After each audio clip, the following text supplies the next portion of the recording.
আজ আমরা কুসুম রানীর বিবাহ হইব, বিবাহ হইব, বিবাহ হইব।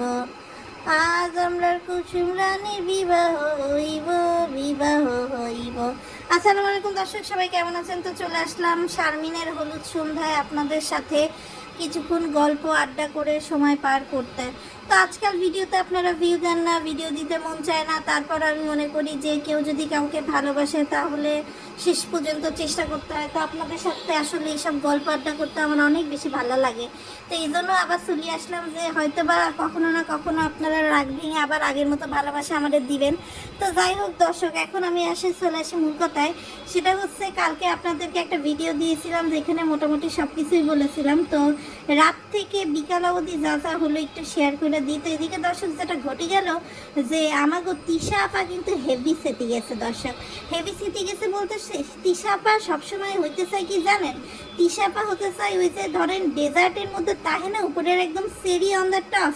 তা আমাদের তিশাপা হতে চাই সেরি অন দ্য টপ, মানে কোনো কষ্ট মষ্ট করবো না, রেডিমেড জিনিসপাতি থাকবে, আমি উপর দিয়ে এসে টপ ক্লাস করে বসে পড়বো। তো তিশাপার ভাষায় সে সবসময় সিনেমার মেন নায়িকা হইতে চায়। তো সেটা তানজিলার বিয়া হোক সে মেন নায়িকা হইব, মিমের বিয়া হোক সে মেন নায়িকা হইব, আর এমনি অন্যান্য জায়গায় তো সে মেন নায়িকা হইতেই চায়। তো এবার ঘটনা ঘটছে কি, শারমিনের বিয়ের ঠিক একদিন সন্ধ্যায় চলে আসছে তারা গ্রাম থেকে। মানে তিশার ব্যাপারটা হচ্ছে গাছেরও খাবে তলারও কুড়াবে, অর্থাৎ সে পদ্মার চরে গিয়ে খুকি শারমিন সবার বাড়ি দাওয়াত খেয়ে বেড়াবে, আবার এসে বাবুর মানে মিমের বাড়ি উঠে এসে সে হচ্ছে বাবুর বোনের বিয়েতেও সে প্রধান অতিথি হবে, সবার তাকে হুজুর হুজুর করে চলতে হবে, যে রোগটা আগে বাপ্পির মধ্যে ছিল। এখন দর্শক আপনারা তো জানেনই যে শারমিন হচ্ছে বাপ্পির এক্স, এই জন্য আমরা কিন্তু বাপ্পিকে অত বেশি এই বিয়েতে এসে হে হে হে হে হা হা হা হা করতে তারা দেখতে পাচ্ছি না। আর যেখানে সামনে মিম আছে, আপনার সামনে যদি দর্শক মানে 50 টাকা দামের ক্ষীর আইসক্রিম আর 2 টাকা দামের কুলফি রাখা হয়, আপনি তো ক্ষীর আইসক্রিমই খাইতে চাইবেন, তাই না? তো আমাকে বাপ্পির ব্যাপারটা হয়ে গেছে সেরকম দর্শক, ঠিক আছে? এখন যেটা হইলো সেটা আমি একটু বলি দর্শক আপনাদেরকে, যে তিশা যখন দেখলো যে ছেলের বাড়ি থেকে আপনার ছেলের 2 বোন আর বন্ধুর বউ এরা সবাই ডালা নিয়ে আসছে, এবং জিনিস হিসাবে ভাবি হিসাবে বাবুর বউ হিসাবে মিমকে দিছে, আর এদিকে হচ্ছে বেলালের বউকে দিছে। তখন এটা দেখে কিন্তু অনেক বেশি চেতে গেল, এক প্রকারের চেতে গিয়ে সে বলতেছে তোরাই মেন নায়িকা সাইড নায়িকা, আমাদের কোনো দরকার নাই, মানে এরকম ঠেসমূলক কথা। তো দর্শক যেটা ঘটছে যে একটা সিঙ্গেল কাজ কিন্তু তারা করতেছে না। মানে শারমিন যেমন হেসে খেলে গিয়ে সবার বিয়েতে উড়ে বসে জুড়ে বসছিল, তো এখানে তারা কোনো কাজ করতেছে না। তারা একদম মানে আমরা বিয়ে খাইতে আসছি তো বিয়েই খাবো, একদম খাওয়ার টাইমে যাব, এরকম একটা মেন্টালিটি থেকে আসছে। ইভেন শারমিনের বাড়ি, শারমিনের ডালা, মেহেদির যা অনুষ্ঠান, তারা কিন্তু কোনোটাতেই পাট নিচ্ছে না। ইভেন ছেলের বাড়ি ডালা নিয়ে যাওয়াতেও অনেকক্ষণ ধরে কিন্তু আপনার মিমেদের যে শারমিনদের যে ফুফাতো ভাবি, মানে রমজানের যে বড় ভাবি বিথি, সে রাসেলের বউ বিথি আর কি, বিথি, আর এদিকে হচ্ছে বিল্লালের বউ অনেকক্ষণ ধরে কিন্তু হচ্ছে আপনার বিল্লালের বউ নাহার অনেকক্ষণ ধরে কিন্তু আসলে জামা কাপড় পরে মিমের বাড়ির নিচে দাঁড়ায় ছিল যে কে যাবে কে যাবে না। কিন্তু তানজিলা বলেন, সাবিনা বলেন, মানে তিশা বলেন, কেউই যায় নাই। তো ছেলের বাড়ির তত্ত্ব নিয়ে গেছে হচ্ছে মিম বাবু আর নাহার আর বিথি। আর এদিক দিয়ে দর্শক কি বলবো আপনাদেরকে, আর যে সোনার দোকানে নিয়ে গেছে তিশা, সোনার দোকানে গিয়ে সে আগে আগে দেখায় দিচ্ছে কোনটা কি জিনিস, এবং ইভেন এটাও বলতেছে যে ধার খয়রাত এভাবে হচ্ছে সে নেওয়ার জন্য মানে আসলে সাজেশন দিচ্ছে যে এইভাবে নিলে ভালো হয়। এদিকে বিল্লাল চলে গেছে ফার্নিচারের দোকানে, ফার্নিচারের দোকানে গিয়ে বিল্লাল বলতেছে যে আপনার সে মানে বিজ্ঞাপন করতেছে, ফার্নিচারগুলো বিজ্ঞাপন করতেছে, এবং মানে বোনের বিয়েতে দিবে সেটা যে একটা ইমোশন থেকে দিয়ে দেয় সেটা না দিয়ে সে হচ্ছে দেখাচ্ছে যে সে হচ্ছে বিজ্ঞাপন দিচ্ছে ফার্নিচারের দোকান ভালো। এদিকে রাজের বাড়িতে রাজের মা কিন্তু মোটেও খুশি না।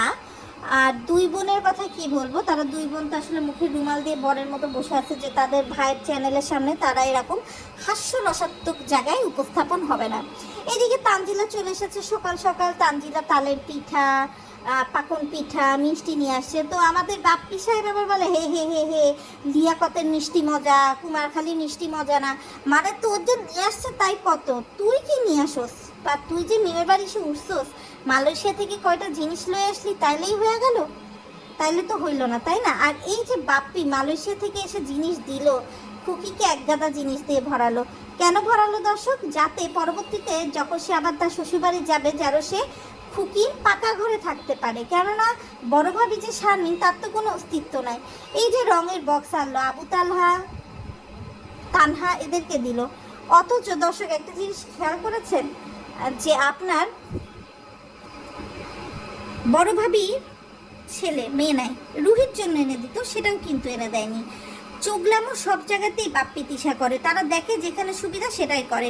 তিশা কি করলো, মেয়ে জামাই আসছে সকালবেলা অভ্যর্থনা জানাবে তা না, সে তার টাইম মতো উঠলো, উঠে তানজিলা যে পিঠা নিয়ে আসছে সেখান থেকে একটা বক্সে সে নিল, মিষ্টি নিয়ে আসছে সেখান থেকে নিল, নিয়ে এসে তার কাকির বাড়ি গেল বগল দাওয়াইতে দাওয়াইতে যে এই যে আমি লই আইছি, এবং সেই পিঠা আবার ছেলের বাড়িতে তত্ত্ব হিসাবে গেল। কতটা গরিব ফকির হলে দর্শক এরকম করতে হয় ব্যাপারটা বোঝে না। আর এদিকে আমাদের শারমিন তার চেহারার যে অবস্থা বানাইছে, ফুলসজ্জার রাতে অর্থাৎ আগামীকাল রাতে রাত যে আসলে কোথায় কামড় দিয়ে বসে বলা যায় না, কেননা অলরেডি মানে মার্কেটিং করতে গিয়ে তারা যে কামড়াকামড়ি করছে সেটার নিশানা কিন্তু আসলে শারমিনের চেহারার মধ্যে দর্শক ফুটে উঠেছে। আর শারমিন যেটা হয়েছে যে অনেক অসুস্থ, দেখে মনে হচ্ছে যে শারমিন গর্ভবতী, এবং সেই জন্যই হয়তো বা এক প্রকার তাড়াহুড়ায় তারা বিয়েটা করে ফেলছে। তো দেখেন দর্শক, এখন শারমিন বলে তার নাকি শরম করে, এখন তাকে সোনার দোকানদার বলতেছে বিয়েতে একবারই হয়। এখন দ্বিতীয় বিয়েতে দর্শক আসলে এরকম বেশরমগিরি কয়জন করে দর্শক আমার জানা নাই, দুইজনেরই দ্বিতীয় বিয়ে।